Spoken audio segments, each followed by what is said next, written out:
The IRS has given its blessing to churches who want to promote a political candidate. This comes after the conclusion of a lawsuit this past week. There were a couple of churches out in Texas and an association of broadcasts who sued the IRS to basically clear up that the Johnson Amendment should not, or that it limits free speech and the exercise of religion. And lo and behold, the IRS said, you're right. And so this is a huge development. You may not be hearing a whole lot about it. It is certainly important to someone like me who has always been a churchgoer. I almost got involved in fivefold ministry at one point. And I also happen to think that the church is the most powerful force on the planet.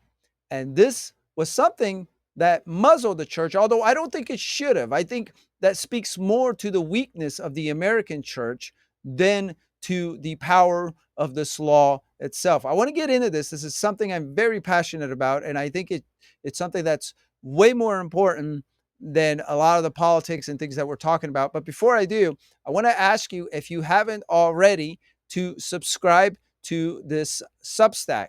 I'm working to build it. I recently started it, and I'm very passionate about certain things, cultural matters and political matters and things like that. And you can see a lot of what I talk about and I write about. And so um, one of my most favorite topics to discuss is probably uh, those concerning the intersection of politics and religion, especially Christianity, because I think that's where the meat of the matter is. I think that that's where the most important things happen. So if you haven't subscribed to this, please go ahead. You can subscribe for free, or if you feel so inclined and the Lord wills it, you can get a paid subscription there. And if you already have done any of those things, please feel free to share this video with others. So now let me get into this because this is very exciting, even though it's a little bittersweet. So now it's official. Um, Pastors, ministers, clergy, whatever you want to call them, leaders in the American church can now endorse candidates, political candidates, without having to worry about um, losing their tax exempt status. Now, personally, if it was me, and it's easy to say that, well, as an armchair pastor, I suppose, if it were me, I would have never adhered to the rule in the first place. I know that there are certain churches, I believe the term is covenant church, or maybe it's something else, where I met some of these. I met the leader of one of these churches up in Wisconsin, I believe a couple years ago. And the guy told me that we're a church that, I'm not sure if he said we're not tax exempt or we don't care about. I think he said that they're not tax exempt because they wanted to be able to say whatever they wanted to. Now, that's fine and dandy, but there are also lots of pastors who have uh, promoted political candidates, and they've been doing it for a long time. And the one that comes to mind uh, right off the bat is Pastor Paul Blair. He's out there of Oklahoma. He was a football player, and he played for the Chicago Bears in the '80s and whatnot. But he turned out to be a pastor, and he's got a church out there. And he's always I think he's got some other nonprofit organizations, and for many years he has done things like that. He's brought candidates for local and state office to the church. He has openly promoted them. He has asked his congregation to support them and to vote for them. And of course, he has drawn the ire of all the separation of church and state stooges out there, and everyone who's vehemently anti-Christian, and there's a lot of people and whatnot, and he hasn't really, it hasn't caused him to stop.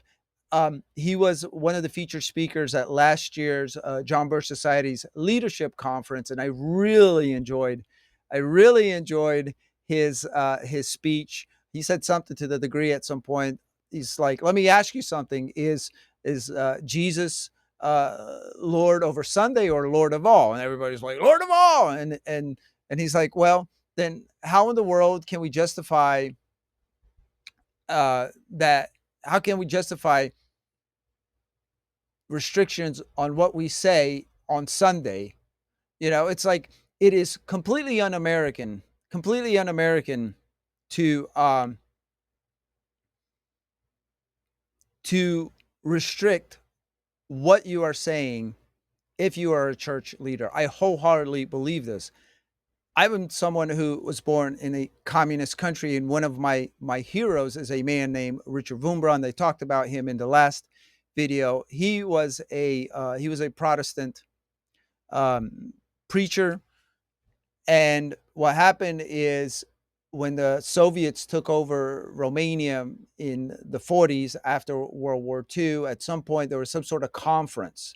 And so this is what statists always do, is they like to assume control, to infiltrate and to assume control of the churches, because the churches pose a threat to their authority. This is why statists hate and like to control faiths and religions and whatnot, because if you're a Christian, you have a higher authority above the state. And at some point, there's going to be some headbutting. And what's going to happen is the state wants you to follow it.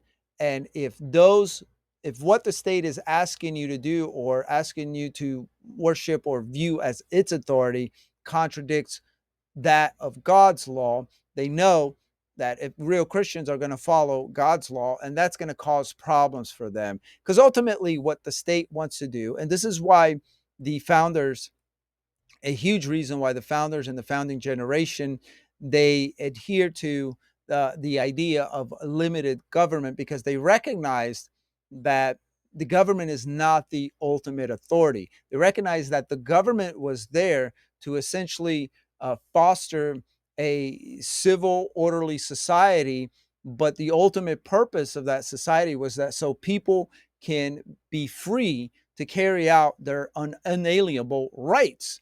And those unalienable rights, as they saw it, as they make clear in the Declaration of Independence and in their personal writings, those rights were not given by the state. The state cannot give any rights. The state's job is to protect the rights we already have. Now, this is a foreign concept to a lot of people, and it is a damn shame that it is, because the idea that the state gives you rights, that means that the state can also take them away. And it is anti-human, because the state is so flawed.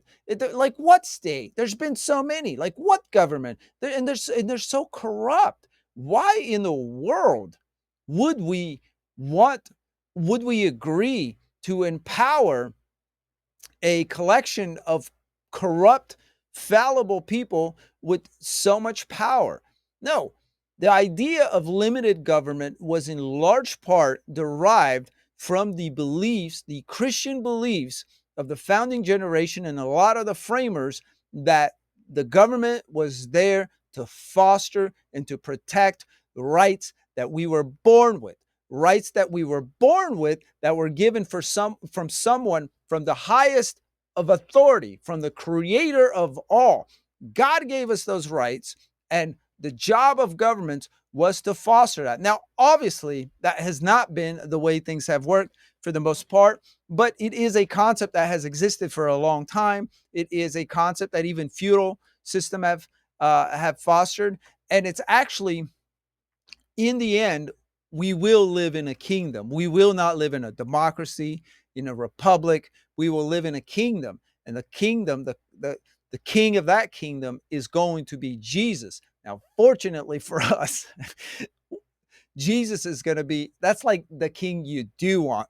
That's like the best way. Now, because all the power rests in the most just and most loving and most powerful being in all the universe. That's as good as it can get. But while here, what we have to have is we have to have self-government, because Jesus has not come to reign yet. Now, sorry for the theology lesson, but I think it's important to realize this, because what we had with this Johnson Amendment is we had a lot of, for since the 50s, since it was implemented, we had a muzzling of the church. And that, I think, in large part has significantly has significantly contributed to the erosion of the American society. There, in two ways mainly: the erosion of civil liberties, which the ones here in America are the foundation of those are Christian beliefs, and the erosion of Christianity. And so they have instilled this fear in church leaders and in pastors in churches and whatnot, that to basically to not talk about not just candidates, because candidates they really should talk about, but even various issues. I mean, I remember I was a member, I was very involved at a big mega church in Georgia, in Gainesville. You probably know what I'm talking about, but I don't want to necessarily. For the most part, it was a great experience. Um, but I remember there was an election coming, and I was a small group leader there, and there was some sort of meeting after church, and the one of the leaders in the church, he gathered a lot of the small group leaders there, and I was one of them, and he gave us advice as far as when talking to to small group members and things like that. Or I don't know if it was advice, or maybe he was doling it out. So so they broke the church up in various groups in various areas of this just massive church. And basically the best that they can do was that they said, is coming in a couple of days. We are urging you to, or we encourage you to vote biblical values. They didn't even mention abortion. They didn't mention anything like that. And so that's the kind of thing that I consider that's pretty cowardly. I think so. I think so. And so it's like, yeah, yeah. Why can't you just say it? Don't vote for this guy because they support state sanctioned abortion. They support state sanctioned homicide, murder of the most vulnerable of human beings, babies, unborn babies. Okay. That's not a platform that Christians should be supporting. It's really that clear. That's like one of the most obvious issues. It's like, if this person is supporting state sanctioned infanticide, it is ungod, it is contrary to biblical values, to the value of humanity, to the value that God instills in us to support that person. And so, but we needed to go further, because they destroyed this country in part because leaders who have influence, who are very persuasive, were muzzled. And as persuasive and influential as they were apparently very cowardly too. A lot of them, because they shouldn't have done that. Because if they all would have done that, then maybe things could have turned out differently. So now there's a lot of so-called Christians running around, and this is really strange. It's really strange. And this is especially prevalent in the South, with a lot of churches around, liberal churches, and they still support. This is especially true in the Black community, although I don't think they necessarily support the Democrat Party, because they are a party of baby killers. They have their various issues for that. And I'm not even saying that the Republican Party's right, but at least the Republicans aren't endorsing their baby murder, or even the whole LGBTQ umbrella. I mean, that depravity, that the degeneracy that they're pushing, that's crazy. All of that is crazy. And it's crazy that you can actually read the Bible, that you could be part of a church and see no problem with a party whose two of their major platform points is uber overt degeneracy, and baby murder. Okay, how could this have happened? Well, I think a large way that a main reason it happened was because of this, the Johnson Amendment. Because leaders, church leaders, they kind of skirted around the issue, and they never came out and say it's like, hey, it is not Christian to support baby murder. You can't do that. You should not do that. If you're doing that, you really got to question your relationship with Christ. Like that's the way they should have done it, right? And I spent a lot of church. I spent a lot of time, my entire life in churches. I am a Christian. I'm a proud Christian, to be quite honest. And just because there's this massive screw up, it doesn't mean that I'm any less proud to be a Christian, because I've also, I've been involved, and the church is flawed. The church is flawed. I know that people who are hostile to the church and Christianity, they have a lot of good excuses, and they exist because the church is flawed. It has people, and I'm sure if you're looking for a reason, if you're looking for a reason to not like the church, and you want to look, and you can find those reasons, because there's people there all the time. There's all sorts of reasons, but nevertheless, so here we are now, and so now this rule is gone, but I don't think it should have made any I don't think it should have made a difference in the first place. I mean, I'm reminded of Acts 5, where the apostles were arrested for preaching in the Sanhedrin. It was illegal to preach in the Sanhedrin. And so when they were pulled up, when they were called up, they said that we their defense, because they're like, don't you know it's against the rules? And they're like, well, in this case, we're going to obey God over human beings. And that's a clear directive in the Bible, that when the two are contrary, when man's law is contrary to God's law, you obey God. And again, this is why statists and, for instance, the communists and all authoritarians, this is why they come down on religion, because they know that if they do not adhere to, that if they trespass, they violate the rules and the laws that we adhere to, that come from a higher authority, they're going to have problems. Okay? And they make no mistake about it. Governments, the people in governments, a lot of them, they seek to be the ultimate authority. They are degenerates, especially today. They're very amoral. I think there's very few people who are actual, real Christians who seek to create and foster a society that is truly a good civil society. Now, the good news about this, because maybe you're a Christian, or maybe you're not a Christian, and you're listening to this, is like, this is dangerous. He's, what can this lead to? Well, I'll tell you what it can lead to. It's like if we had a society that was largely more influenced by Christians. First of all, I would not advocate for a theocracy, but basically the values of Christians they would foster a very peaceful, prosperous society, because if you think about it, Christians are commanded to work.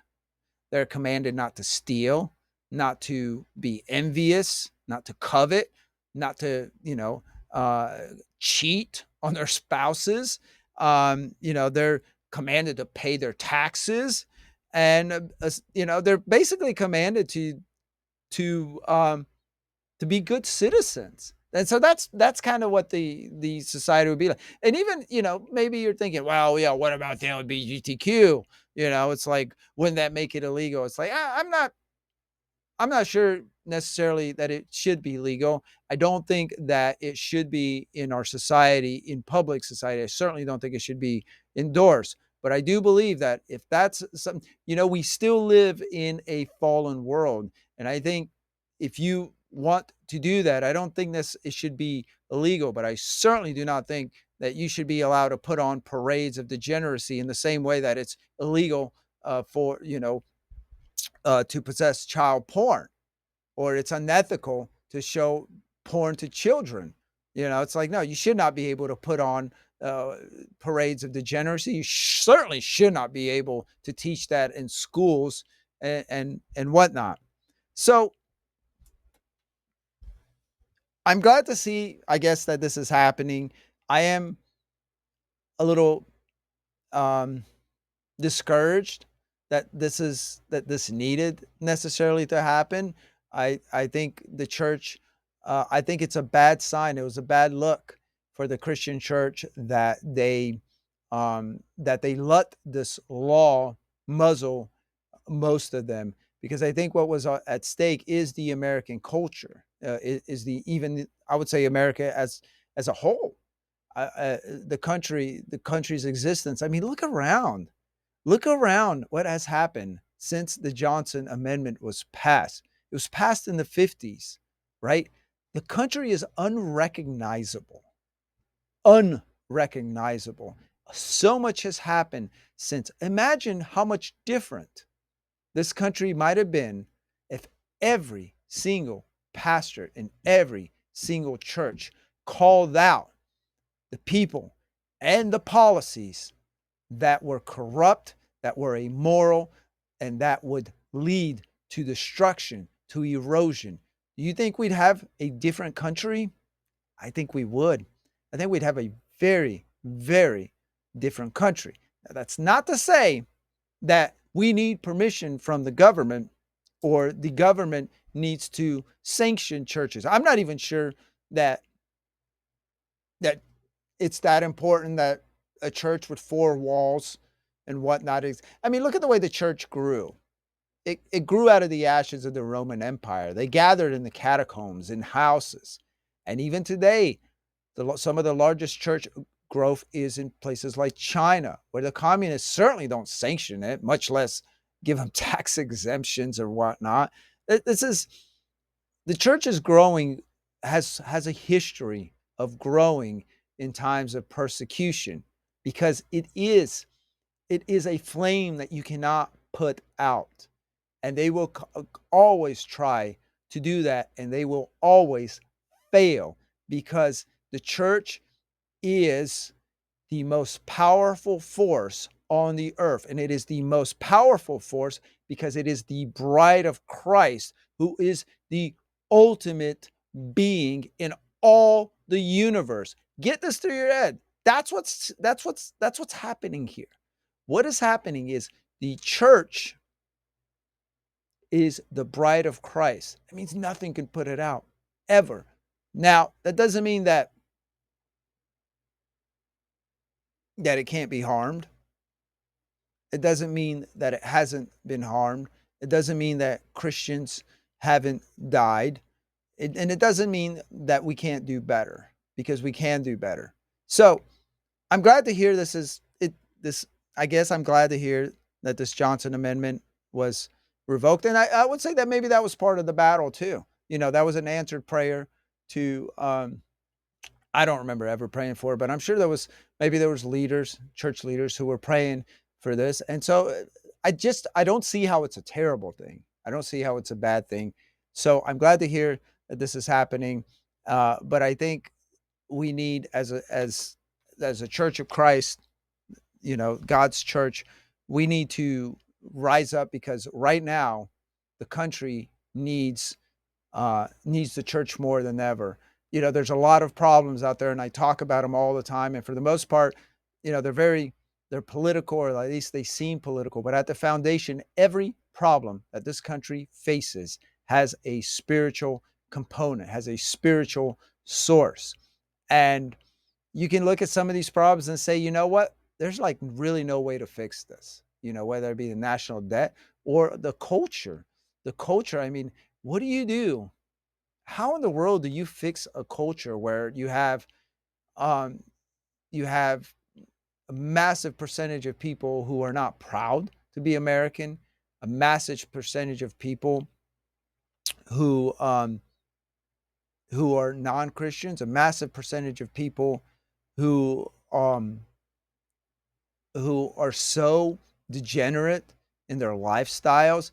And it's not this isn't like this, they're not, these people aren't on the outskirts anymore. Very significant portion. We are a very, very spiritually sick society. We're also physically sick. This is a very sick society. And I'm not saying like necessarily just depraved. I'm talking about all over. There's a massive cancer. There's a massive societal cancer in this country. And politics is not going to save it. Politics is a result. It is a symptom of something deeper, something bigger, the spiritual condition of a people, the intellectual capacity or a condition of a people, but mostly it is a result, it is a symptom of the spiritual condition of Americans. And when you look around, we are in bad shape. We are in bad shape. Now that doesn't mean that the church needs more numbers. The church can be lean, like a boxer who's not necessarily big, but he's lean and he's fast. And the only muscle that's left there is what's needed there. There's no fat whatsoever. And I think there's that model too, where even though the church may be winnowed down, the American church, what you're left with is the pure muscle, the people who can do all the heavy lifting, the people, the keepers of the flame. And maybe that's the model we're going with. But one thing that we know is the gates of hell will never prevail against the church, Johnson Amendment or not. But I would love to see the revival in the American church continue and the American church rise once again as the most powerful component of the church worldwide. Remember, the American church has sent missionaries and they've done so much work around the world, for generations. I would love for that to be the case once again.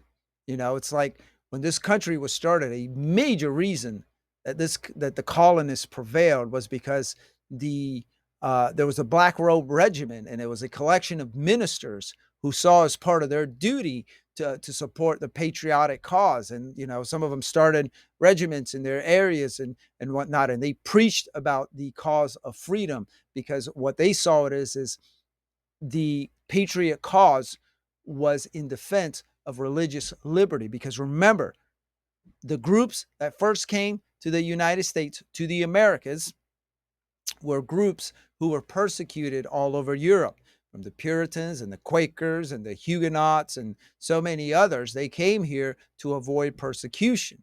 This was a land that was established by by Christian minorities, persecuted Christians. Okay, that is the legacy of this country. So I'm going to leave it at that. I think it's exciting. I think it's great. But I think even with this, without or with this rule, the church, it's time to rise up, and it's time to take the lead in restoring America.